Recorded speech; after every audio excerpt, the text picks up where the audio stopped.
Hi all, this is your third chapter economic planning in India and NITI Aayog.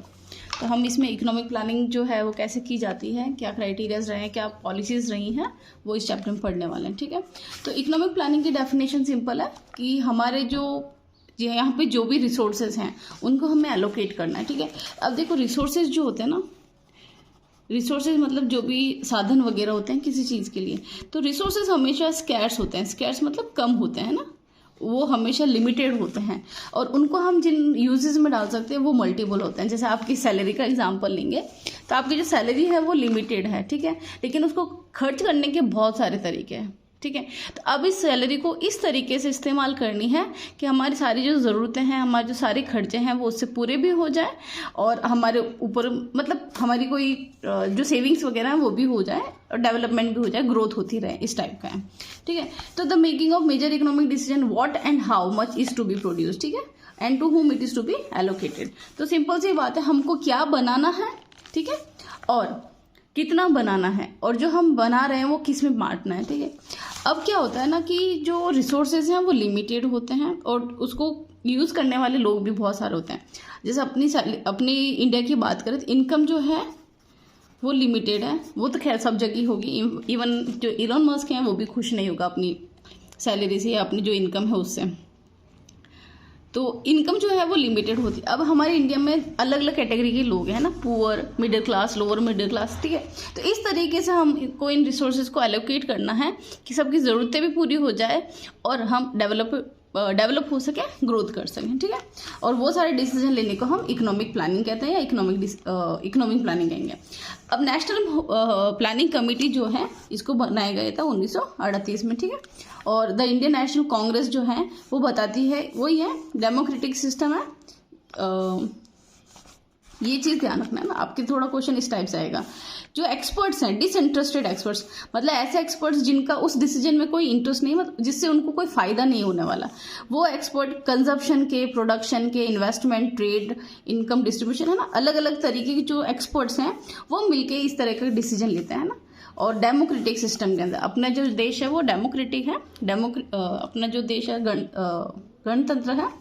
तो democracy के अंदर जो ये एक्सपर्ट्स लोग हैं, अलग अलग एरिया से जो एक्सपर्ट हैं वो डिसीजन लेते हैं, उसको हम इकोनॉमिक प्लानिंग कहेंगे। तो नटशेल की बात करें, planning is the skill of reaching any sort of objective utilizing the resources at hand. तो जो हमारे पास जो रिसोर्सेज, हमारे पास जो साधन है, उनको सबसे बेस्ट तरीके से जो यूटिलाइज करना है उसको उस स्किल को कहेंगे हम प्लानिंग। ठीक है, अब जो टाइप्स ऑफ प्लानिंग है वो अलग अलग तरीके की होती हैं।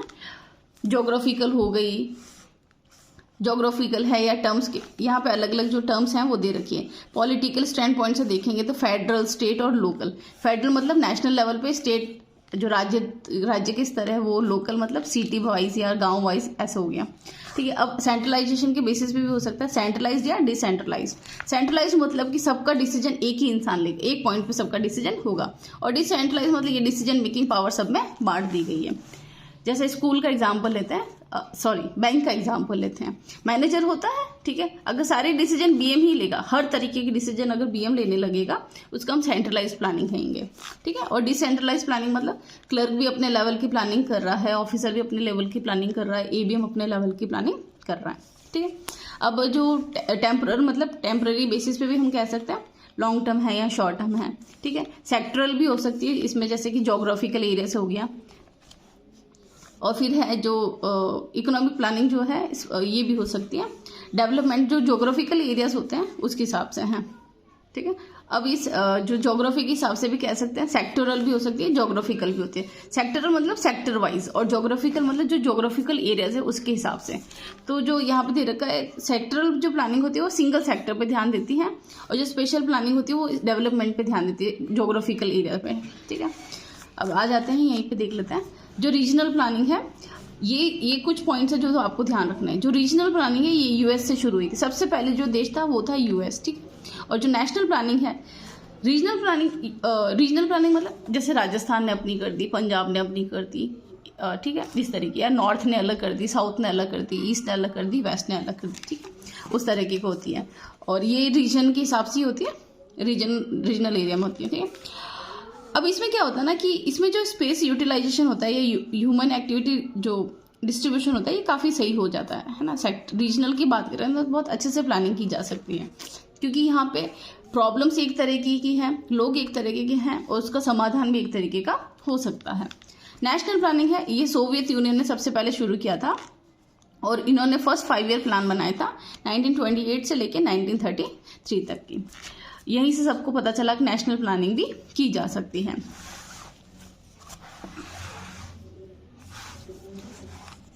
बहुत ज़्यादा डीप में जाने की जरूरत नहीं है वैसे, ठीक है, क्योंकि ये बुक जो है आपकी बहुत लेंथी है, बहुत ज़्यादा लेंथी है, तो इसमें कुछ बहुत मेन जो पॉइंट्स हैं, मेन जो टॉपिक्स है, आपको उसी पे ध्यान देना चाहिए। अब जो इकोनॉमिक प्लानिंग के ऑब्जेक्टिव्स क्या हो सकते हैं? इकोनॉमिक ग्रोथ, सिंपल सी बात है, हम प्लानिंग किस लिए करते हैं? ताकि हम ग्रोथ कर सकें।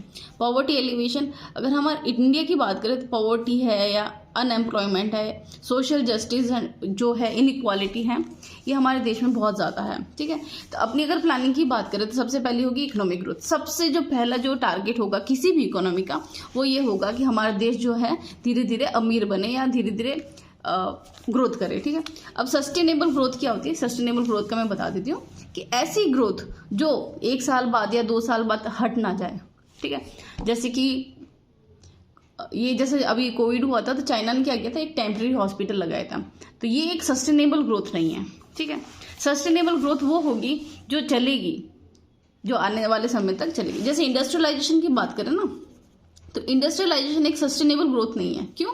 क्योंकि बहुत जल्दी ये क्या कर रहा है, सबको पॉल्यूट कर रहा है, सबको पॉल्यूट कर रहा है, तो इसको हो सकता है बहुत जल्दी बंद किया जाए। तो ये एक सस्टेनेबल ग्रोथ नहीं हुई। सस्टेनेबल ग्रोथ वो होगी जो सदियों तक चलेगी, जो सदियों तक फायदा देगी, ठीक है। नेक्स्ट है एम्प्लॉयमेंट जनरेशन, ऑब्वियसली ये अपना गोल हो गई क्योंकि बेरोजगारी बहुत ज़्यादा है। फिर है social justice and reducing the inequalities.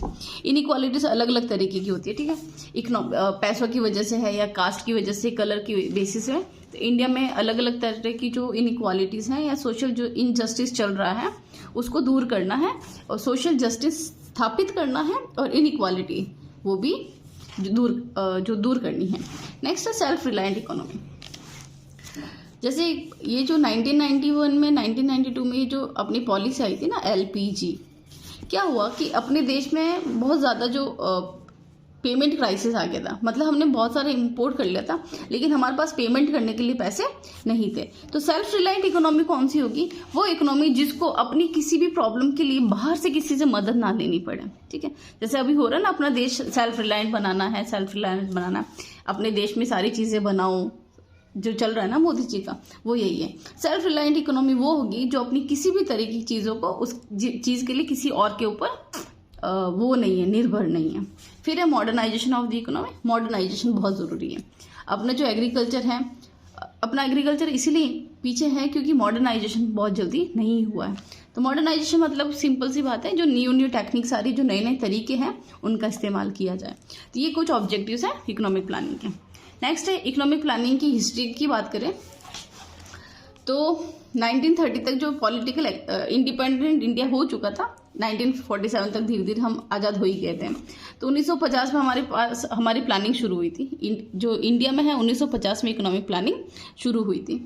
फिर 5 ईयर प्लान्स वगैरह आए गए थे, ठीक है, यही कुछ दे रखा है। फिर 2015 में हमने नीति आयोग जो था वो ला दिया था, प्लानिंग कमीशन को हटा दिया था, ठीक है। और यही, अच्छा, प्लानिंग कमीशन के जो लोग कौन कौन होते हैं, तो प्लानिंग कमीशन का जो इंचार्ज, प्लानिंग कमीशन 1950 में शुरू हुआ था, ये आपको याद रखना है, ठीक है। इसका हेड कौन होता है?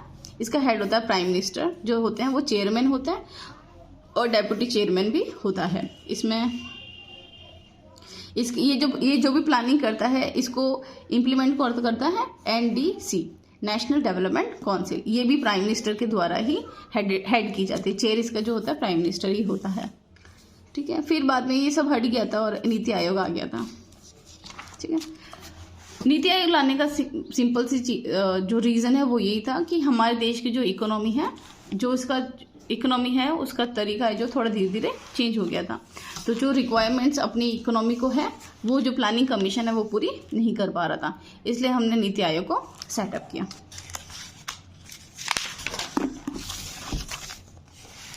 नीति आयोग एक इवोल्यूशनरी डिसीजन था और यहाँ से हम प्लानिंग कमीशन या जो था वो पूरा हट गया था। नीति आयोग क्या एक थिंक टैंक है जो सब तरह की जो स्ट्रैटेजी या टेक्निकल असिस्टेंस है वो गवर्नमेंट को प्रोवाइड करता है, फेडरल लेवल पे भी और स्टेट लेवल पे भी। ठीक है, अब आते हैं प्लानिंग की बात करते हैं। सबसे फर्स्ट 5 ईयर प्लान जो था वो 1951 से 56 तक का था। इसमें सबसे जो बड़ा जो चैलेंज था ना वो ये था कि इस प्लान के दौरान हमने बहुत ज़्यादा इम्पोर्ट किया, बहुत ही ज़्यादा इम्पोर्ट किया था, फूड ग्रेन्स को इम्पोर्ट किया था, और इस दौरान प्राइसेस बहुत ज़्यादा बढ़ गई थी। इस स्ट्रेटेजी का जो मेन टारगेट था वो था एग्रीकल्चर, ठीक है, और इरिगेशन वगैरह को, इलेक्ट्रिसिटी वगैरह, इस पे ध्यान देना था। पब्लिक सेक्टर के को इस समय बहुत अच्छा खासा जो इन्वेस्टमेंट मिला था, 44.6% जो था पब्लिक सेक्टर में इन्वेस्ट किया गया। पब्लिक सेक्टर कंपनीज वो होती है जो गवर्नमेंट द्वारा ओन्ड होती है। ठीक है, ठीक है, सोशियो इकोनॉमिक वही है, लेकिन ये प्लान बहुत ज़्यादा सक्सेसफुल नहीं होता। ऑब्वियसली अपना फर्स्ट प्लान है, इतना अच्छे से इम्प्लीमेंट भी नहीं हो पाया और इसके रिजल्ट भी बहुत अच्छे नहीं मिले। फिर आते हैं 56 to 61, सेकेंड जो प्लान था ये था, और ये जो स्ट्रैटेजी थी वो जो प्रोफेसर महालनोबिस थे उन्होंने ये स्ट्रैटेजी बनाई थी। ठीक है, इस दौरान भी वही था। अच्छा, इस प्लान के फेल होने का जो सबसे मेन रीज़न था वो था क्लोज्ड इकोनॉमी, अपनी इकोनॉमी क्लोज्ड है, मतलब यहाँ से कोई भी बाहर से इन्वेस्टमेंट नहीं आता, या बाहर की कंपनियाँ जो थी यहाँ पे इन्वॉल्व नहीं है। इसका मेन जो इम्फेसिस था वो था इंडस्ट्रियलाइजेशन पे और हैवी इंडस्ट्रीज, कैपिटल गुड्स वगैरह पे थे। नेक्स्ट थर्ड प्लान जो था 1961 to 65 में था। इसका प्लान भी जो ऑब्जेक्टिव था वो था एग्रीकल्चरल ग्रोथ। ये कुछ पॉइंट्स है जो आपको इसमें याद रखने की क्या टारगेट था और वो जो प्लान था वो किस समय से किस समय तक था। इस प्लान के दौरान बहुत ही सीवियर जो टेंशन हुई थी, हमारी इकोनॉमी डिस्टर्ब हुई थी, वो थी 1961 to 62 में। चाइना के साथ वॉर हो गया था और फिर पाकिस्तान के साथ वॉर हो गया था 65 to 66, और इसकी वजह से काफ़ी भयंकर और उसी के साथ साथ काफ़ी ड्रॉट वगैरह आ गई थी, फेमाइन वगैरह, सूखा पड़ गया था। ठीक है, तो इस प्लान के फायदे बहुत ज़्यादा नहीं हुए थे, सिंपल सी बात है। फिर आते हैं 3 एनुअल प्लान। ये जो थर्ड प्लान आया था ना, इस दौरान अपनी इकोनॉमी बहुत ज़्यादा झटके खा चुकी थी। ठीक है, पैसा बहुत ज़्यादा वेस्ट हो गया था, वॉर में बहुत ज़्यादा पैसा जो था वेस्ट हो गया था, जिसकी वजह से हमारी इकोनॉमी डिस्टर्ब हो गई थी, हमारे जो फाइनेंसेस थे वो डिस्टर्ब हो गए थे। तो इसके बाद जो 3 एनुअल प्लान्स लाए गए थे, जो 5 ईयर प्लान था वो इस दौरान होल्ड पे था। ठीक है, 66 to 69 में 3 अलग अलग प्लान्स लाए गए थे। यही है, और इनको प्लान हॉलीडे कहा गया। क्या कहा गया? प्लान हॉलीडे, मतलब जो अपनी प्लानिंग हो रही है वो अभी हॉलीडे पे चल रहा है। ठीक, फोर्थ प्लान जो था वो 69 to 74 में आया था। इस दौरान भी एक वॉर हो गया था पाकिस्तान के साथ 71 to 72। ठीक है, और इसमें भी अपनी जो मनी थी वो काफ़ी इस तरफ डाइवर्ट हो गई थी। इस दौरान जो प्लान था वो काफ़ी सेंट्रलाइज होने लग गया था, और the plan was Gadgil strategy जो थी उसके ऊपर ये प्लान जो था फोकस्ड था। अच्छा, इस दौरान जो था नेशनलाइजेशन काफ़ी हो गया था, बैंक्स वगैरह का नेशनलाइजेशन हुआ था। ठीक है, और 1990 तक ठीक है, यही था। फोर्थ प्लान भी यही है। इस प्लान का टारगेट था stability, progress and self sufficiency, कि हम जो सेल्फ सफिशिएंट इतने हो जाए कि हमें किसी से कुछ भी हेल्प मांगनी ना पड़े। फिर फिफ्थ प्लान 74 to 79 था। इसका भी वही था, पॉवर्टी इरेडिकेशन और सेल्फ सफिशिएंसी। ठीक है, कि हम जो हैं सेल्फ सफिशिएंट हो जाएं, हमें किसी और से मदद ना लेनी पड़े। ठीक है, इस दौरान एक चीज़ हुई थी, जनता पार्टी जो थी वो काफ़ी अच्छे खासे विन्स आई थी, तो इस समय कांग्रेस ने जनता पार्टी जो थी सेंटर में थी। फिर आते हैं 6 प्लान था 80 to 85। इसका मोटो था गरीबी हटाओ। आपसे एक क्वेश्चन पूछा जा सकता है, जो गरीबी हटाओ मोटो था वो कौन से प्लान में था? तो 6 प्लान में था। ठीक है, तो यहाँ नाम से पता चल रहा है कि हमको जो गरीबी है वो दूर करनी है। ठीक है, पहले भी ये प्लान देखो जो देख रहे हैं ना हम, उसमें पॉवर्टी एलिवेशन पे ध्यान दिया जा रहा है, लेकिन इस दौरान एक अलग से स्लोगन बना दिया गया, ठीक, गरीबी हटाओ, और ये किस में था? 6 प्लान में। IRDP वगैरह भी लागू किए गए थे इस दौरान, जो भी है। फिर 7 प्लान है 1985 to 90 था, और इस दौरान काफ़ी अलग अलग जो गवर्नमेंट की स्कीम्स थी वो लाई गई थी, सबको हेल्प करने के लिए, जिसमें जवाहर रोजगार योजना है, IRDP है, CADP, ये सारी चीज़ें लाई गई थी इस दौरान। हाँ, इसमें एक चीज़ है, तो बहुत सिंपल सी बात है, अगर गवर्नमेंट इतनी सारी स्कीम्स ला रही है इसके लिए सिंपल सी बात है, हमें पैसा चाहिए। ठीक है, तो बहुत ज़्यादा पैसा इसमें खर्च हुआ था, जिसकी वजह से बैलेंस ऑफ पेमेंट जो था वो बहुत बुरी कंडीशन में आ गया था। बैलेंस ऑफ पेमेंट बुरी कंडीशन, हमारे पास जो पैसे थे वो कम पड़ गए, ठीक है। और इसी की वजह से फिर हमें 1992 में जो था एलपीजी लाना पड़ा था, कि हमारे पास पैसे नहीं थे, हमें लोगों से हेल्प मांगनी थी। और वर्ल्ड बैंक वगैरह ने हमसे हमारी मदद करने के लिए सिर्फ एक ही शर्त रखी थी कि आपकी जो इकोनॉमी क्लोज्ड है, जो आपकी इकोनॉमी बंद है, उसको खोलो, हमको आना है, हमको इन्वेस्टमेंट करना। बाकी जो रेस्ट ऑफ द वर्ल्ड है, जो दुनिया की जो कंपनीज वगैरह हैं, उनको भी आप अपनी इकोनॉमी में आने दो, ठीक है। तो 2 एनुअल प्लान्स लाए गए थे इस दौरान भी, बीच में 1991 और 1992 का। ये उसके बाद 8th प्लान आता है। ये प्लान जो था वो बजट इम्बैलेंसेस को ध्यान में रखते हुए किया गया था। ये 2 प्लान लाए गए थे, ठीक है। तो अभी हमने देखा कि बीच में 2 बार ऐसा हुआ था 5 ईयर प्लान जो है इम्प्लीमेंट नहीं किए गए थे। ये था एक तो थर्ड प्लान जो था उसके बाद में, और फिर 7th प्लान के बाद फिर आता है 8th प्लान जो 1992 से लेकर 97 तक था। इकोनॉमिक कंडीशन जो थी बहुत ही अनस्टेबल थी, इस दौरान बहुत ही ज़्यादा अनस्टेबल थी, और बैलेंस ऑफ पेमेंट सड़ रहा था, फिजिकल डेफिसिट बहुत ज़्यादा बढ़ता जा रहा था, काफ़ी प्रॉब्लम्स हुई थी, ठीक है।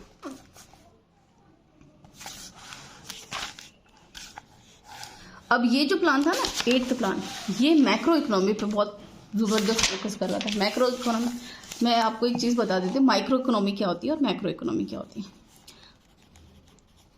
माइक्रो इकोनॉमी क्या होती है कि एक इंडिविजुअल पे फोकस करती है ना। अब वो इंडिविजुअल कोई भी हो सकता है, एक कंज्यूमर, ठीक है, या फिर एक फैक्ट्री, या फिर एक सेक्टर। और मैक्रो इकोनॉमी किस पे फोकस करती है, सब पे, हर एक चीज़ को मिला के, सब चीज़ों को मिला के, ठीक है। जैसे इंडस्ट्री हो गया, या सारे कंज्यूमर्स हो गए, या सारी फैक्ट्रियां हो गई, ठीक है। तो यहाँ पे ये जो प्लान था, इसका भी जो फोकस था वो पूरा था मैक्रो लेवल पे था। अच्छा, इसके जो मेजर कंसर्न्स थे वो ये थे, हमारी इकोनॉमी में जो स्टेट्स का रोल है वो वापस बनाया जाए, उसको पूरा रीडिफाइन कर दिया गया है, ठीक है। मार्केट बेस्ड जो डेवलपमेंट स्ट्रैटेजी थी, अभी तक हम क्या कर रहे थे कि हमारे देश जो है पुअर कंट्री है, ठीक है, पुअर कंट्री है। तो हम जो भी स्ट्रैटेजीज या जो भी हम प्लानिंग कर रहे थे वो इस बेस पे थी कि गरीबी को हटाना है, लोगों को आगे लाना है, लोगों की ज़िंदगी ठीक करनी है। मतलब हम कंपटीशन वाली कंडीशन में नहीं थे कि हम किसी के साथ compete कर सके। लेकिन इस प्लान के दौरान क्या गया कि हमारी इकोनॉमी को खोल दिया गया और मार्केट बेस्ड इकोनॉमी कर दी। मतलब कि अब मार्केट में सबको छोड़ दो, जो सर्वाइव कर सकता है कर लेगा, नहीं कर सकता नहीं कर सकता, फुल कंपटीशन। जैसे कि बता रहे 1992 में एलपीजी लग गया, क्या लग गया, एलपीजी। तो बाहर की विदेशी जो कंपनियां थी वो भी आने लगी, और विदेशी कंपनियों को ऑब्वियसली टेक्नोलॉजी अच्छी होगी, मॉडर्नाइज्ड होगी, तो काफ़ी ये जो था पूरा मार्केट बेस्ड डेवलपमेंट था। तो इसमें प्राइवेट सेक्टर का रोल काफ़ी ज़्यादा बढ़ गया था, बहुत ज़्यादा इंफ्रास्ट्रक्चर लगाए गए थे, ठीक है। और जो नॉन प्लान एक्सपेंडिचर बहुत ज़्यादा बढ़ गया। जैसे हमने कोई प्लानिंग करी है कि हम इतना खर्चा करेंगे, लेकिन उससे ज़्यादा खर्चा हो गया, तो नॉन प्लान एक्सपेंडिचर बहुत ज़्यादा हो गया। फिजिकल डेफिसिट को बहुत ज़्यादा ध्यान में देने की ज़रूरत थी, क्योंकि हमारा खर्चा ज़्यादा हो रहा था और इनकम कम हो रही थी। जो सब्सिडीज़ वगैरह दी जा रही थी उनको भी वापस चेंज किया गया, कि सोचा गया था कि सब्सिडीज़ कैसे दी जाए, ठीक है। कोऑपरेटिव फेडरलिज्म था कि सबसे कोऑपरेशन चाहिए, और एग्रीकल्चर पे ज़्यादा ध्यान दिया जाता, रूरल एक्टिविटीज़। तो वही है, कुछ चीज़ें हैं जो आपको देख लेना, इतना ज़्यादा डीप क्वेश्चंस नहीं आएंगे, इतना ज़्यादा इंपॉर्टेंट नहीं है, आपको थोड़ा ऊपर से पढ़ लेना है। फिर 9th प्लान था वो था 1997 से 2002 तक चला था, और बहुत ज़्यादा स्लो डाउन इकोनॉमी, हमारी इकोनॉमी बहुत ज़्यादा स्लो चल रही थी, ठीक है। और इसी दौरान south east Asian physical financial crisis भी चल रहा था, तो उसका भी झटका हमारे देश को लगा ही था, ठीक है। बेसिक मिनिमम सर्विसेज वगैरह हैं, ठीक है। अभी जो एलपीजी लगा था ना, लिबरलाइजेशन, प्राइवेटाइजेशन, ग्लोबलाइजेशन, अभी उसका क्रिटिसाइज किया जा रहा था, लेकिन ठीक है। 1990 का जो क्राइसिस था उससे हमारी इकोनॉमी काफ़ी हद तक उभर चुकी थी। अब कुछ चीज़ों पे फोकस किया जा रहा था, बेसिक मिनिमम सर्विसेज, हमारे देश में कुछ चीज़ों पे ध्यान दिया जाए, मतलब कि ये सर्विसेज तो लोगों को मिलनी ही चाहिए, जैसे कि सेफ ड्रिंकिंग वाटर हो, कुछ प्राइमरी हेल्थ सर्विसेज हो, ठीक है, प्राइमरी एजुकेशन जो है सबको मिले, पब्लिक लोग जो होमलेस पुअर वगैरह हैं उनको घर वगैरह दिए जाए, सबको न्यूट्रिशनल, जो हमारे बच्चे हैं जिनके अंदर पोषण की कमी है उनको पोषण दें, सारे गाँवों को कनेक्ट करें सबके साथ, ठीक है। और पब्लिक डिस्ट्रीब्यूशन, जो ये राशन वाली शॉप्स वगैरह होती है वो सबका हुआ, ठीक है। तो यहाँ पे फिजिकल कंसोलिडेशन भी जो था वो टॉप प्रायोरिटी पे था। नेक्स्ट आता है 10th प्लान है। 10th प्लान था 2002 to 7 और एनडीसी का ही था, नेशनल डेवलपमेंट काउंसिल। इस प्लान के कुछ जो चीज़ें जो थी वो थी कि हमारी जो पर कैपिटा इनकम है उसको डबल करना है 10 सालों के अंदर अंदर, ठीक है। और हमारे जो हायर रेट ग्रोथ रेट है वो ही ध्यान में नहीं रखना है, जबकि हम उसके साथ साथ हमें लोगों की लाइफ की जो क्वालिटी ऑफ लाइफ है वो भी अच्छी करनी है। मतलब कि हमें जीडीपी बढ़ानी है, हमें अच्छी इनकम करनी है, पर कैपिटा इनकम बढ़ानी है, लेकिन उसके साथ साथ जो लोगों की लाइफ है उसको भी अच्छा करना, क्वालिटी ऑफ लाइफ अच्छी होनी चाहिए।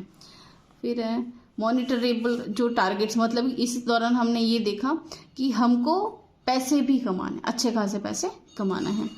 वो ये सेंटर एज वेल स्टेट सबको इंक्लूड किया गया। गवर्नेंस पे काफ़ी ध्यान दिया गया कि हमारा गवर्नेंस ऐसा हो कि देश का विकास हो। फिर स्टेट्स का रोल भी इंक्लूड कर दिया गया था। ये पंचायत जो समिति वगैरह हैं उसको भी इंक्लूड किया। पंचायत को काफ़ी इम्पोर्टेंस दी जाने लगी यहाँ पे, काफ़ी ज़्यादा, ठीक है। फिर पीएसयूज वगैरह, हाँ पीएसयूज को इम्पोर्टेंस दी गई, लीगल रिफॉर्म्स किए गए, एडमिनिस्ट्रेटिव रिफॉर्म्स किए गए। रिफॉर्म मतलब काफ़ी ज़्यादा है, जो सिस्टम अभी तक चले आ रहे थे उन सिस्टम में काफ़ी चेंजेस किए गए। एग्रीकल्चर सेक्टर को प्राइम मूविंग फोर्स, हमारे देश में एग्रीकल्चर को इम्पोर्टेंस दी गई है हमेशा से और देनी भी पड़ेगी, क्योंकि जो बहुत सारे जो लोग हैं इसी के अंदर इंगेज्ड हैं, सबको एम्प्लॉयमेंट जो है वो इसी से मिलती हैं, ठीक है। तो इसको प्राइम मूविंग फोर्स बताया गया इसके दौरान। और हेल्थ वगैरह, एजुकेशन वगैरह पे काफ़ी ध्यान दिया जाए। एक चीज़ जो है ना वो एक सार्वभौमिक सत्य है कि कोई भी देश की इकोनॉमी सिर्फ तभी डेवलप कर सकती है जब वहाँ के लोग एजुकेटेड हो। अमेरिका जो है ना बहुत जल्दी आज़ाद हो गया, पता है आपको, और बहुत जल्दी उसने डेवलपमेंट किया। वो क्यों किया? क्योंकि वहाँ के लोग जो थे वो एजुकेटेड थे। और सेम चीज़ है, अगर हेल्थ और एजुकेशन पे ध्यान देंगे ना, ये बहुत ही बेसिक चीज़ है। अगर हेल्थ और एजुकेशन अच्छी होगी ना लोगों की, आपकी हेल्थ होगी तभी तो आप काम कर पाओगे, और आपके पास एजुकेशन होगी तभी तो आप चीज़ों को समझ पाओगे, ठीक है। तो ये चीज़ें बहुत ज़्यादा इंपॉर्टेंट है और इस 10th प्लान में इसके ऊपर बहुत ज़्यादा फोकस किया गया, ठीक है। इकोनॉमिक रिफॉर्म्स और प्लानिंग पे ध्यान दिया गया, वही है। फिर आता है 11th प्लान। इसके अंदर ध्यान दिया गया कि हमारे जो 10% ग्रोथ रेट हो और इंक्लूसिव ग्रोथ हो, मतलब कि जितने भी सेक्टर अगर छूट गए तो सबको इन्वॉल्व करना, सबका विकास होना चाहिए, सबका विकास होना चाहिए, ठीक है। इसी दौरान physical responsibility and budget management act लाया गया। इस दौरान जो प्रॉब्लम क्या थी, इस प्लान के दौरान जो मेजर कंसर्न थे, जो मेजर जिन चीज़ों पे ध्यान दिया जाए, जो बॉदर करी थी, वो चीज़ें थी कि बहुत ज़्यादा इन्फ्लेशन था, महंगाई बहुत ज़्यादा। महंगाई भी एक बहुत ही इंपॉर्टेंट मुद्दा रही है हमारे देश में, बहुत ही ज़्यादा। इन्फ्लेशन जो है ना हमेशा से बॉदर करता है, हमेशा से परेशान करता आया है हमारे देश को, ठीक है। फिर है स्ट्रॉन्गर, जो अपना पैसा जो था ना वो स्ट्रॉन्ग होता जा रहा था, जिसकी वजह से एक्सपोर्ट नहीं हो पा रहा था। देखो, अगर हमारा पैसा स्ट्रॉन्ग है मतलब कि हमारी चीज़ें महंगी बिकेगी तो कोई खरीदना नहीं चाहेगा, ठीक है। और फूड ग्रेन्स जो थे वो काफ़ी महंगे होने लग गए। अगर अनाज ही महंगा हो जाएगा तो गरीब खाएगा क्या, वही चीज़ें थी, ठीक है। ऑयल प्राइसेस बहुत ज़्यादा बढ़ गए थे, जिसकी वजह से हमारे पैसा जो था वो ज़्यादा लग रहा था। जो 100 रुपये में 100 लीटर पेट्रोल मिल रहा है वो अब 150 रुपये मिल रहा है, ठीक है। फिर आता है 12th प्लान।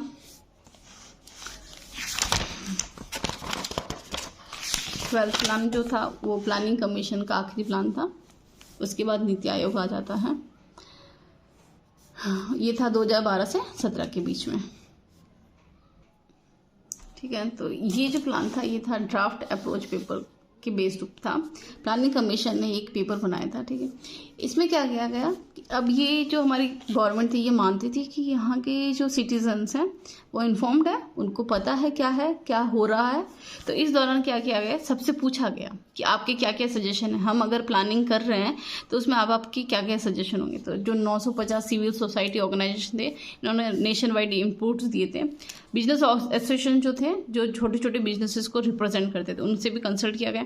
मतलब लोकल लोगों से कंसल्ट किया गया कि आप क्या चाहते हो कि इस प्लानिंग में हम क्या करें जिससे हमारे देश का विकास हो सके। तो ड्राफ्ट अप्रोच में कुछ मेजर ऑब्जेक्टिव्स थे जो नीचे दे रखे हैं कि ग्रोथ रेट हो 9% की ग्रोथ रेट पे टारगेट किया गया था इसमें, और 4% एवरेज ग्रोथ होनी चाहिए एग्रीकल्चर सेक्टर की, ठीक है। और एग्रीकल्चर सेक्टर में हॉर्टिकल्चर, सिर्फ फूड ग्रेन्स ही नहीं, जो नॉन फूड ग्रेन्स हैं जैसे हॉर्टिकल्चर है, लाइव स्टॉक है, भेड़ बकरियां हैं, डेयरी वगैरह है, पोल्ट्री, इन सब का भी इम्पोर्टेंस दी गई। फिर हायर एग्रीकल्चरल ग्रोथ सिर्फ रूरल पीपल की ज़िंदगी अच्छी करेगा, ठीक है, और इन्फ्लेशनरी प्रेशर जो है उसको भी कंट्रोल में करेगा। मतलब अगर हमारा एग्रीकल्चर अच्छा खासा ग्रोथ करेगा तो जो महंगाइयाँ हैं, महंगाई जो बढ़ रही है एग्रीकल्चर सेक्टर में, वो कंट्रोल में आएगी, ठीक है। और फ्लैगशिप प्रोग्राम वगैरह लाए गए थे इसमें, जो 11वें जो प्लान्स थे उसको भी इसके अंदर डाल दिए गए। फिर हैं GDP 9% हो, कॉमर्शियल एनर्जी सप्लाई जो है वो 6.5% हो जाए 7% से, और एनर्जी पे ध्यान दिया गया। पेट्रोलियम इंपोर्ट डिपेंडेंसी जो थी ना वो 80% तक पहुंचनी थी, ठीक है। ग्रोथ करनी है तो एनर्जी चाहिए। अगर हमको 9% की GDP चाहिए तो हमारी जो एनर्जी सप्लाई की जो है, एनर्जी सप्लाई भी हमको ज़्यादा चाहिए। तो 6.5 से 7% की यहाँ पे टारगेट था कि इतना तो होगा। अब अपने इंडिया में तो बहुत कम पेट्रोलियम या कोल वगैरह अवेलेबल है, तो हमको इंपोर्ट करना पड़ेगा। तो ऐसा माना जा रहा था कि इस दौरान 80% तक हमारी जो डिमांड है वो बढ़ जाएगी। कोल के बारे में बात करें तो इम्पोर्टेंट डिपेंडेंसी जो थी ना यहाँ पे बढ़ने वाली थी, क्योंकि जो थर्मल जनरेशन था वो बढ़ने वाला था। Thermal generation and coal supplies, हमारे इंडिया में इतनी कोल प्रोड्यूस नहीं होती है, तो इसके वो भी हमको इंपोर्ट करना था। और वही है,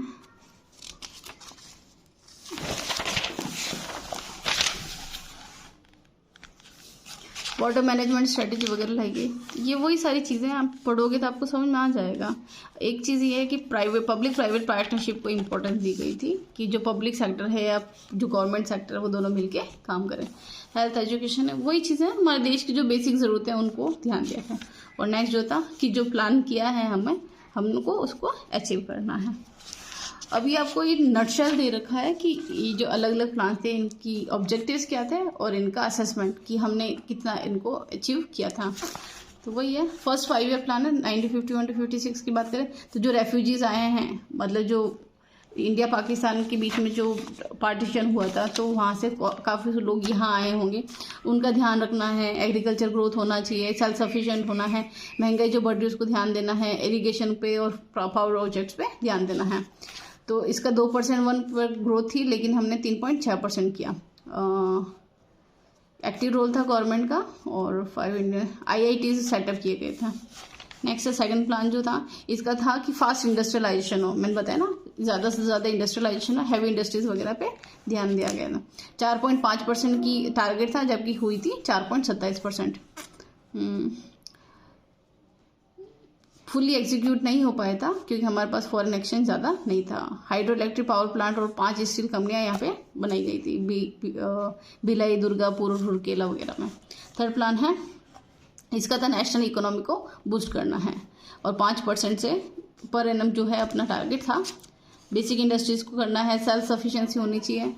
और थर्ड इसका 5.6% था, लेकिन एक्चुअल ग्रोथ हमारी 2.4% थी, क्योंकि इस समय हमारा सूखा पड़ गया था और वॉर्स हो गए थे। बताया ना, इंडिया पाकिस्तान में और इंडिया चाइना में वॉर हो गए थे। फिर प्लान हॉलीडेज था। ऑब्जेक्टिव यही था कि एनुअल प्लान्स जो हैं 4th प्लान में, इसके जो टारगेट्स थे 4th प्लान में लगे थे। प्लान हॉलीडे कहा गया था इसको। फिर आता है नेक्स्ट प्लान 66 to 69। तो ये जो 3 साल के प्लान थे, है ना, इनका था कि high yield seeds, high HYV seeds, आपने सबने पढ़ा ही होगा, डेफिनेटली पढ़ा होगा। HYV सीड्स का ध्यान था, HYV सीड्स लाए गए थे जिसकी वजह से हमारे इंडिया में बहुत ही अच्छा खासा अनाज का प्रोडक्शन हुआ था। फर्टिलाइजर्स को यूज़ करना, इरिगेशन वगैरह सब पर ध्यान दिया गया था। इस दौरान हम इसकी वजह से जो है ना, हम सेल्फ सफिशिएंट है फूड ग्रेन्स में, सेल्फ सफिशिएंट है फूड ग्रेन्स में। हमको अनाज के लिए कभी भी किसी दूसरे देश पर निर्भर नहीं होना पड़ता है। नेक्स्ट है 4th प्लान जो 69 to 74 था। ये गार्डियल स्ट्रेट, ये याद रखना है ना थोड़ा, ये एक मतलब ये थोड़ी डिफरेंट चीज़ें तो एग्जाम में पूछी जा सकती है। तो गार्डियल स्ट्रेटेजी भी था, सेल्फ रिलायंट बनना है, स्टेबिलिटी लानी है, ठीक है। इंडो पाक वॉर हो गया था 71 to 72, तो इसकी वजह से फाइनेंशियल क्रंच आ गया था, हमारे पास पैसों की काफ़ी कमी हो गई थी। ग्रोथ रेट जो थी 5.6% थी, लेकिन 3.3% ही अचीव कर पाए थे। फिर है 5th प्लान, इसका भी वही था, पॉवर्टी रिड्यूस करना है, सेल्फ रिलायंट होना है। एग्रीकल्चर पे फिर से ध्यान दिया गया था। इंदिरा गांधी एडमिनिस्ट्रेट जो थी उसने 14 बैंक को नेशनलाइज कर दिया। ये आपकी पॉइंट ऑफ ये आपके लिए इंपॉर्टेंट हो जाता है बैंकर्स के हिसाब से, ठीक है। 14 बैंक जो थे उनको नेशनलाइज किया गया था। और ग्रीन रिवोल्यूशन लाया था। ग्रीन रिवोल्यूशन ने एग्रीकल्चर को काफ़ी बूस्ट किया गया था। फिर 5.2% था और एक्चुअल ग्रोथ 5.5% थी, अच्छी थी। 6th प्लान है गरीबी हटाओ पे फोकस था। गरीबी हटाओ किस पे, कौन से प्लान में था? 6th प्लान में ही, ध्यान रखना, ठीक है। 5.5% की ग्रोथ थी यहाँ पे। 7th प्लान आता है, इसका ध्यान था इकोनॉमिक प्रोडक्टिविटी बढ़ाना, फूड ग्रेन्स की और जॉब्स बढ़ानी है। सोशल जस्टिस मतलब सब लोगों को, सबको काम अच्छे से मिलना चाहिए।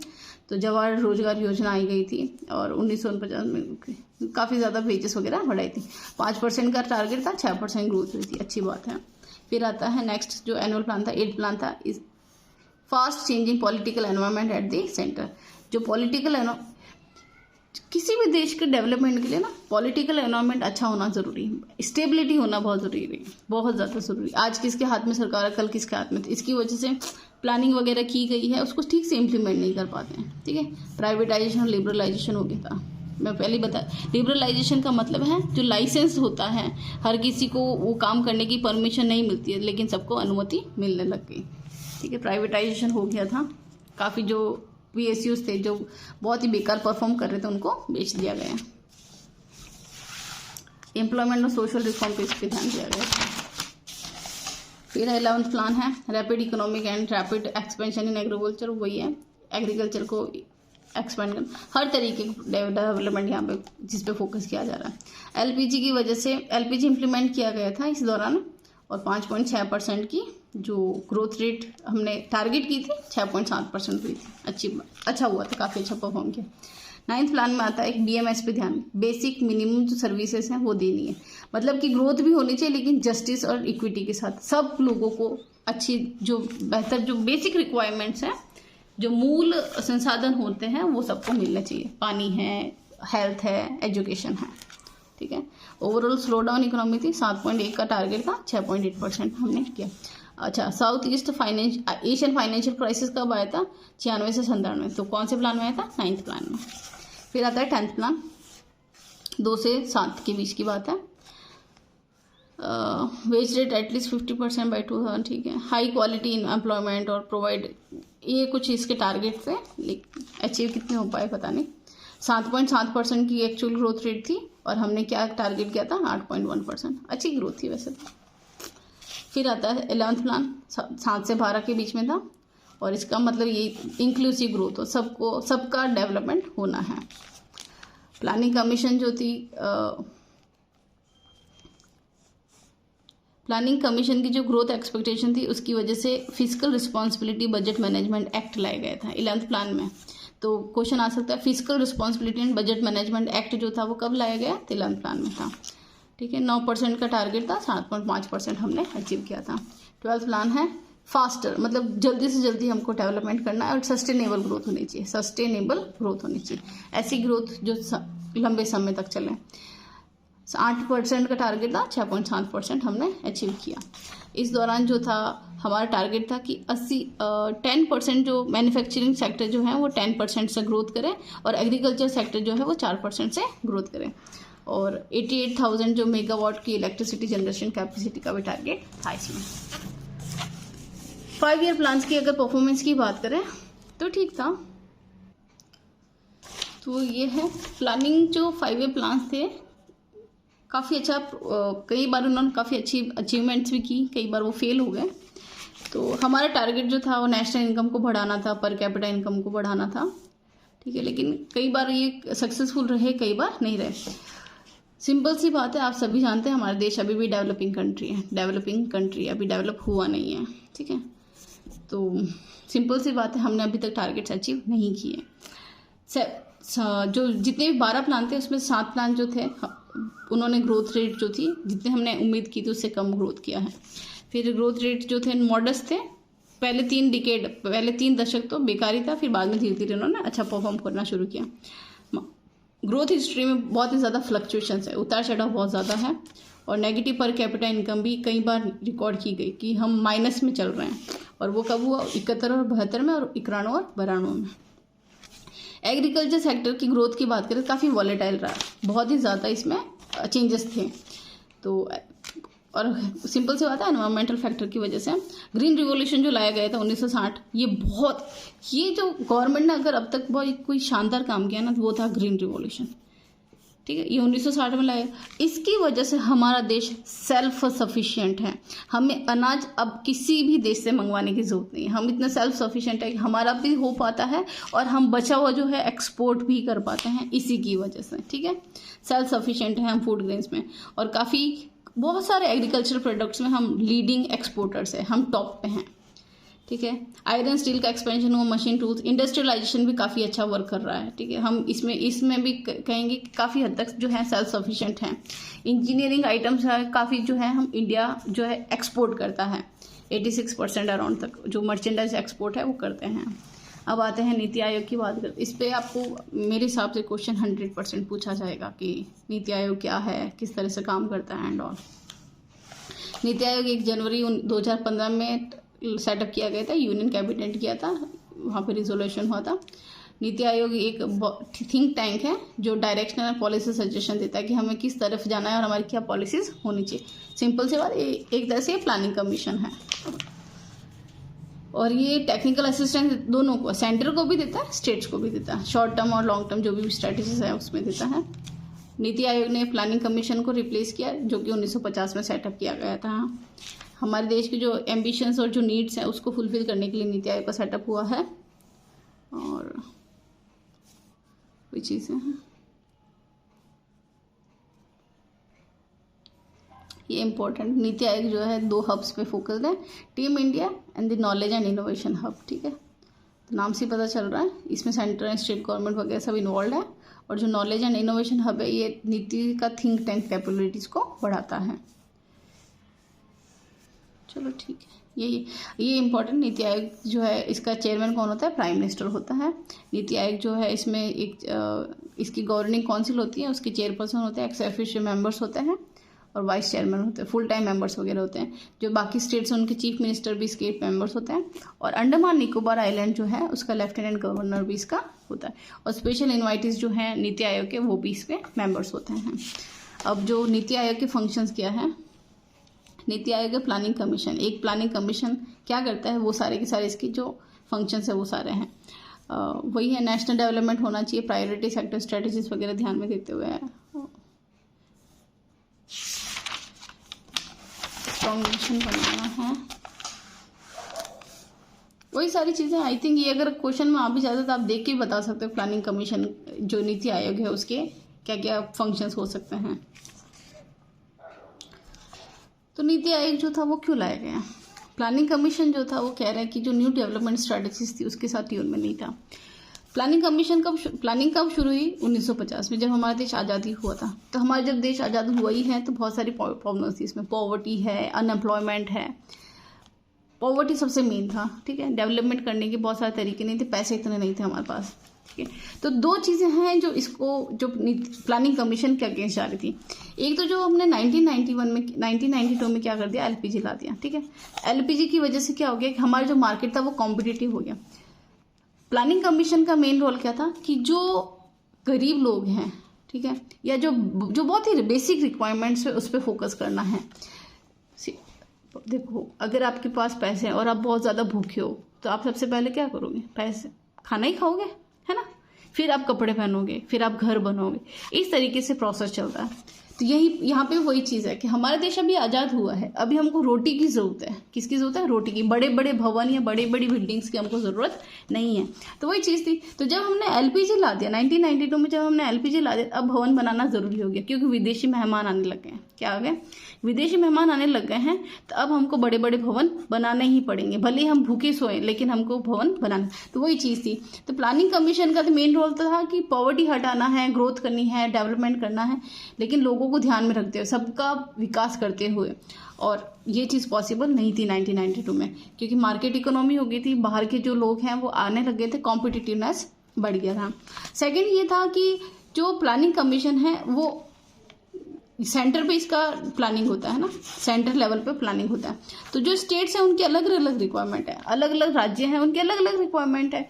तो जो सेंटर पे जो गवर्नमेंट डिसीजन ले रही है उससे स्टेट गवर्नमेंट जो है वो खुश नहीं है, ठीक है। और कई अगर हम राजनीति की बात करें तो राजनीतिक उतार चढ़ाव तो हमारे देश में होते आए हैं, जिसकी वजह से सेम गवर्नमेंट बार बार नहीं रही है। तो जो उसके उनके बीच में जो कॉन्फ्लिक्ट है, जो मनमुटाव है, उसका इफेक्ट भी प्लानिंग कमीशन पे होने लगा। तो as a result NITI Aayog को लाया गया।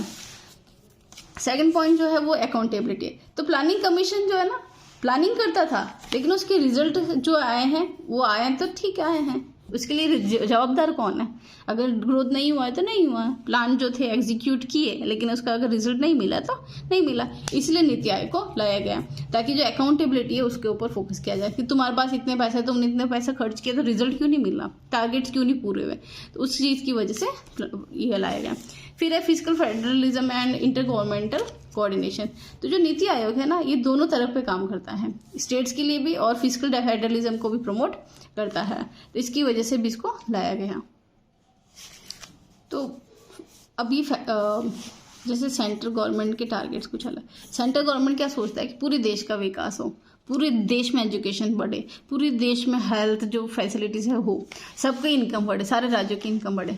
लेकिन अगर हम राज्यों की बात करें, जैसे 5 उंगलियां इक्वल नहीं होती, तो हर राज्य की अलग अलग रिक्वायरमेंट। अगर हम केरला की बात करें तो वहाँ पे लिटरेसी 100% है, तो उनको नहीं चाहिए यार कि तुम इसकी तरफ कोई प्लानिंग करो, है ना। और वहीं पर अगर बिहार की बात करें या यूपी की बात करें, वहाँ एजुकेशन कम है, तो वहाँ का फोकस क्या रहेगा कि एजुकेशन बढ़ाई जाए। तो जो स्टेट्स की जो रिक्वायरमेंट्स है वो सेंटर की रिक्वायरमेंट्स में अलग हो सकती है। अच्छा, कोई चीज़ है तो कॉन्करेंट लिस्ट में, मतलब वो सेंटर की लिस्ट में भी है और स्टेट्स की लिस्ट में भी है, लेकिन जो स्टेट्स हैं वो उससे एग्री नहीं करते हैं, तो उन सब चीज़ों के लिए नीति आयोग को लाया गया। तो नीति आयोग क्या करता है कि स्टेट्स का भी ध्यान रखता है और सेंटर का भी ध्यान रखता है। अच्छा, स्टेट्स के बीच में अच्छा अलग कॉम्पिटिशन भी लगता है। आप देख रहे होंगे कि आजकल रैंकिंग आती है स्टेट्स की, कि एजुकेशन में किसने टॉप किया, केरला टॉप किया, इंफ्रास्ट्रक्चर में किसने टॉप किया, गोवा ने टॉप किया, इस तरीके से रैंकिंग आती रहती है। तो ये एक अच्छा कॉम्पिटिशन बनाए रख रहा है स्टेट्स में, हेल्दी कॉम्पिटिशन बना रहा है, ठीक है। फिर इनोवेशन को देना है। इनोवेटिव होना बहुत ज़रूरी है। अगर आप मार्केट में टिके रहना चाहते हैं तो इनोवेशन बहुत ज़रूरी है। तो जो नीति आयोग है वो इनोवेशन ला रहा है। ये अटल टिंकरिंग लैब्स वगैरह लाई है, 9500 सब में अटल इंक्यूबेशन सेंटर्स लाए हैं, ठीक है। तो इस तरीके से इनोवेशन को भी वो करता है। फिर जो नीति आयोग की स्ट्रैटेजी है कि न्यू इंडिया एट 75। हमारे देश को आज़ाद हुए 75 साल हो गए, तो 75 सालों में हमारे देश को जो अलग अलग जो रिक्वायरमेंट्स है उसके ऊपर भी ध्यान दे रहा है। तो न्यू इंडिया के लिए न्यू स्ट्रैटेजीज ला रहा है। 41 क्रिटिकल एरियाज हैं जिसको ये ध्यान दे रहा है, और इतना हेडिंग याद रखोगे तो ये बहुत है। 800 स्टेक होल्डर्स है, ठीक है, वही है। इंफ्रास्ट्रक्चर हो, इंक्लूसिव हो, गवर्नेंस हो, अच्छा खासा हो। तो 41 चैप्टर्स हैं और इनको 4 सेक्शन में डिवाइड किया गया है, drivers, infrastructure, inclusion and governance. ये आप 4 पॉइंट याद रख सकते हो। नन ऑफ दिया वो 5 का पॉइंट होगा। अब इन चारों का आपको अलग अलग दिखा रखा है। फर्स्ट पॉइंट है ड्राइवर्स। ड्राइवर्स मतलब इंजन्स जो देश की इकोनॉमी को चला रहे हैं, ठीक है। तो उसमें है एम्प्लॉयमेंट है, फार्मर्स की इनकम को डबल करना है, साइंस टेक्नोलॉजी इनोवेशन को आगे ले जाना है। जो सनराइज सेक्टर जैसे मैंने बताया ना, ऐसे सेक्टर्स जो अभी इन्फेंट्स हैं, मतलब जो अभी बच्चे हैं लेकिन वो काफ़ी ग्रोथ कर सकते हैं, उनके अंदर वो पोटेंशियल है। फिनटेक है, टूरिज्म है, ठीक है। तो ये है, अब ये पॉइंट्स दे रखे हैं अलग अलग कि कैसे कर सकते हैं। जैसे टारगेट है जीडीपी को बढ़ाना है। जो ग्रॉस फिक्स कैपिटल फॉर्मेशन है वो 29% से 36% तक ले जानी है 2022 तक। हो नहीं पाया वो अलग चीज़ है क्योंकि कोरोना वगैरह आ गया था। फिर जो जीडीपी में जो टैक्स का रेशियो है, मतलब टैक्सेशन बढ़ाना है, तो 17% जो 2018 में था वो 22% ले जाना है 22-23 में। एक्सपोर्ट जो है उसको बढ़ाना है, 800 बिलियन तक ले जाना है। गवर्नमेंट का जो नॉन स्ट्रेटेजिक पीएसयू से एग्जिट करना है, और एफडीआई रेजिम मतलब बाहर से जो फॉरेन डायरेक्ट इन्वेस्टमेंट है उसको बढ़ाना है। जो पब्लिक सेक्टर अंडरटेकिंग्स है उसमें उनको इन्वेस्टमेंट आपने सुना ही होगा, बैंक्स वगैरह प्राइवेटाइज हो सकते हैं, सारी वो भी स्ट्रैटेजी में ही है। फिर है नाम है ई नेशनल एग्रीकल्चर मार्केट्स वगैरह है। एग्रीकल्चर प्रोड्यूस मार्केटिंग कमेटी को रिप्लेस करके ई नाम सेटअप कर दिया है। एग्रीप्रेन्योर्स नाम से एग्रीकल्चर सेक्टर को भी बूस्ट किया जा रहा है। फिर जीरो बजट नेचुरल फार्मिंग है। ऐसी टेक्निक्स को यूज़ किया गया है जिससे कॉस्ट वगैरह कम हो एग्रीकल्चर सेक्टर में, ठीक है। लैंड क्वालिटी अच्छी हो, फार्मर्स की इनकम बढ़े, ये सारी चीज़ें इसके अंदर हैं। कार्बन जानते होंगे, पॉल्यूशन नहीं करना, हमें इस तरह की स्ट्रैटेजीज का इस्तेमाल करना, इस तरह की टेक्निक्स का इस्तेमाल करना जिससे कि कार्बन जो है वो लैंड में ना जाए। फिर है commission on agriculture cost and prices को एग्रीकल्चर ट्रिब्यूनल से रिप्लेस कर दिया, और यही सारी चीज़ें। और explore in India by revamping mineral exploration and licensing policy. जो मिनरल एक्सप्लोरेशन है, कहाँ से मिनरल्स निकाले जा रहे हैं, अलग अलग जगह से निकालना है, उनको एक मतलब नया देना और लोगों को लाइसेंस देना कि हाँ आप कर सकते हो, जहाँ पे प्राइवेट सेक्टर को परमिशन नहीं थी अब दी जा रही है। सेकंड जो है वो है इंफ्रास्ट्रक्चर है। इंफ्रास्ट्रक्चर बहुत ज़्यादा इंपॉर्टेंट होता है किसी, जो सेकंड सेक्शन है इंफ्रास्ट्रक्चर में 11 चैप्टर है, ये मेरे हिसाब से इतना इंपॉर्टेंट नहीं होगा। कॉम्पिटिटिवनेस जो है, इंडियन बिजनेसेस की जो कॉम्पिटिटिवनेस है उसको बढ़ाना है, ठीक है। और ईज ऑफ लिविंग जो है, मतलब एक तो कच्चा रास्ता है, उससे आप उबड़ खाबड़ रास्ता है, उससे जाने में आपको तकलीफ होती है, वहीं पे एक अच्छी पक्की सड़क है तो वहाँ से आपको जाने में इजी होगी, ठीक है। तो ये दो मेन चीज़ें हैं, इंडियन बिजनेसेस को कॉम्पिटिटिव बनाना है और ईज ऑफ लाइफ को बढ़ाना है। तो इसके लिए अलग अलग जो डेवलपमेंट अथॉरिटीज़ वगैरह, जैसे रेल डेवलपमेंट अथॉरिटी सेटअप की गई, इसका काम है कि ट्रांसपेरेंट और डायनामिक प्राइसिंग मैकेनिज्म करना है, मतलब प्राइसिंग अच्छे हो, इंटीग्रेटेड हो, ठीक है। फिर नेक्स्ट है फ्राइट ट्रांसपोर्ट जो है ना, वो इनलैंड वाटरवे से बढ़ाना है, मतलब जो हम रोड से और रेल से जो चीज़ें भिजवा रहे हैं वो हमें इनलैंड वाटरवे से करना है। वाटरवे से क्या होता है कि बहुत ही कम खर्चा आता है, कॉस्ट एफिशिएंट होता है और जो एनवायरमेंट पॉल्यूशन है वो भी कम करता है। फिर IT इनेबल्ड प्लेटफॉर्म जो सेटअप करना है, जो भी मोड्स ऑफ ट्रांसपोर्ट वगैरह है इनको क्या करना है, IT से कनेक्ट करना है। जैसे आप देखते हो ना अमेजन वगैरह से अगर कभी कोई चीज़ें ऑर्डर करते हो आप, तो आप ये देख सकते हो आपका ऑर्डर कहाँ तक पहुँचा, इस तरीके से। तो वही चीज़ें यहाँ पे भी सेटअप करनी है। फिर भारत नेट प्रोग्राम लॉन्च किया था 2019 में, यहाँ पे 2.5 लाख जो ग्राम पंचायत है उनको डिजिटल कनेक्ट किया, मतलब वाईफाई वगैरह सेटअप करना है, ये सब कुछ है। मतलब डिजिटल जो लेवल है वो बढ़ाना है, 22-23 तक सबको इससे कनेक्ट करना है, स्टेट्स हैं, डिस्ट्रिक्ट है, ग्राम पंचायत है, इन सबको। नेक्स्ट है इंक्लूजन, सबको इंक्लूड करना। इंक्लूजन का मतलब है कि सबका विकास होना चाहिए, विकास की जो ये चीज़ चल रही है उसके अंदर सब लोगों को इन्वॉल्व करना है, ठीक है। तो जो 3 थीम्स है इसमें, dimension of health, education and planning in India, main stream और ट्रेडिशनली मार्जिनल सेक्शन, जो पॉपुलेशन है उन सबको इंक्लूड करना, हेल्थ हो, एजुकेशन हो, सबको मिलना चाहिए। इस हेड के अंदर जो अलग अलग जो रिकमेंडेशंस थी वो थी कि प्रधानमंत्री जन आरोग्य अभियान चलाए गए थे, इसके अंदर 1.5 लाख जो हेल्थ और वेलनेस सेंटर्स सेटअप किए गए थे। आयुष्मान भारत प्रोग्राम आपने सुना ही होगा, ये इस्टेब्लिश किया गया था। फिर फोकल पॉइंट जो है पब्लिक हेल्थ पे ध्यान था, सेंट्रल लेवल पे है या स्टेट लेवल पे, स्टेट को भी इन्वॉल्व करना। इंटीग्रेटिव मेडिसिन क्यूरम, जितने भी जो डॉक्टर्स वगैरह बन रहे हैं उनका जो पढ़ाई का जो सिलेबस वगैरह उसको इंटीग्रेट करना है, इस टाइप का है। Quality of school education system हो उसको करना ही है। 10,000 अटल टिंकरिंग लैब्स वगैरह सेटअप किए थे 2020 में। चाइल्ड की लर्निंग के लिए इलेक्ट्रॉनिक्स नेशनल एजुकेशनल रजिस्ट्री करवाई गई थी। बहुत सारे ऐसे चैनल्स खोले गए हैं सरकार के द्वारा जहाँ पे सब बच्चों को पढ़ाया जाता है इलेक्ट्रॉनिकली। लिविंग कंडीशंस बढ़ानी है, इक्विटी बढ़ानी है, वही है। इकोनॉमिक ग्रोथ को इम्पेटस देना है, इकोनॉमी जो है हमारी अच्छे से ग्रोथ करे। और फिर नेक्स्ट गवर्नेंस अच्छा होगा तो बहुत सही होगा, ये चीज़ तो है ही है। तो गवर्नेंस अगर ठीक है तो सारी चीज़ें सही से हो सकती है। इसके अंदर 4 जो रिकमेंडेशन दी गई थी, जो सेकेंड एडमिनिस्ट्रेटिव रिफॉर्म कमीशन, ये कमीशन था, इसने एक सजेशन दी थी कि हमको ना हर चीज़ में रिफॉर्म्स लाने चाहिए। जैसे अगर कोर्ट की हियरिंग वगैरह है वो भी ऑनलाइन शुरू कर दो, इस तरीके से, ठीक है। तो हर चीज़ के लिए एक रिफॉर्म होना चाहिए, सब चीज़ों में रिफॉर्म्स लाने। और हर में जो इमरजेंट टेक्नोलॉजीज है ना, जैसे आजकल व्हाट्सएप पे भी चीज़ें जो है और व्हाट्सएप पे अगर आपको कोई मैसेज दिया जा रहा है तो उसको एक ऑफिशियल मैसेज माना जाता है, ठीक है। तो इस तरीके से तो जो हमारी इकोनॉमी जो कॉम्प्लेक्सिटी बढ़ती जा रही है उसको ध्यान में रखते हुए यहाँ पे सक्सेसर वगैरह अपॉइंट करने थे। ऑटोनोमस बॉडी वगैरह को सेटअप करना है, जो मतलब खुद से डिसीजन ले सके, उनको किसी की परमिशन लेने की जरूरत ना पड़े। तो आर्बिट्रेशन काउंसिल ऑफ इंडिया को सेटअप किया गया। आर्बिट्रेटर क्या होते हैं कि दो लोगों के बीच में जो सुलह करवाता है उसको हम आर्बिट्रेटर कहते हैं। तो बहुत सारी जो जगह है जहाँ पे झगड़े वगैरह होते हैं वहाँ पे कोर्ट का इन्वॉल्वमेंट ना करके आर्बिट्रेटर्स को इन्वॉल्व कर दिया गया है, जिसमें जो कोर्ट में पेंडिंग्स वगैरह केसेस वगैरह है उसको जल्दी से जल्दी सुना जा रहा है। ये पेंडिंग केसेस वगैरह जो बैकलॉग लग रहा है उसको ध्यान दिया जाए, तो ये जो रेगुलर कोर्ट सिस्टम है जिसके ऊपर वर्कलोड बहुत ज़्यादा बढ़ रहा है वो वर्कलोड शिफ्ट किया जा सके। फिर जो स्वच्छ भारत मिशन है उसका भी एक्सपेंड किया गया। लैंड ये प्लास्टिक्स वेस्ट वगैरह है इस सबको हैंडल करने के लिए स्वच्छ भारत मिशन भी लाया गया है। तो अगर गवर्नेंस ठीक से की जाए, मतलब गवर्नमेंट अगर ठीक से काम करे कि देश का विकास जल्दी जल्दी हो सकता है। ये वही चीज़ें हैं। फिर है फाइनेंशियल जो रिसोर्सेज हैं इकोनॉमिक प्लान के लिए वो कहाँ से आ सकते हैं, तो देखते हैं। पहले है डोमेस्टिक बजटरी रिसोर्सेज जो हैं, फिर है डेफिसिट फाइनेंसिंग और फिर है फॉरेन असिस्टेंस। पहले तो हमारे पास जो पैसे हैं वो है, फिर लोन लेंगे और फिर अगर हमारे घर में लोन कम पड़ता है तो हम आस पड़ोस लोगों से पैसे ले सकते हैं। वो चीज़ है यहाँ पे। डोमेस्टिक बजटरी सोर्सेज वही है, घर में जितना पैसा पहले वो यूज़ कर दो, है ना। आपके पास जितना पैसा पहले पड़ा है उसको पहले यूज़ कर लेते हैं। इसमें सबसे इंपॉर्टेंट जो रोल प्ले करता है वो टैक्सेशन। हमारी जो प्राइमरी इनकम होती है सरकार की वो कौन सी होती है, टैक्स। तो टैक्स जितना होगा उसी को सबसे पहले हम चैनलाइज करेंगे। सबसे पहले जो टैक्स की जो मनी है उसको सबसे पहले यूज़ करेंगे।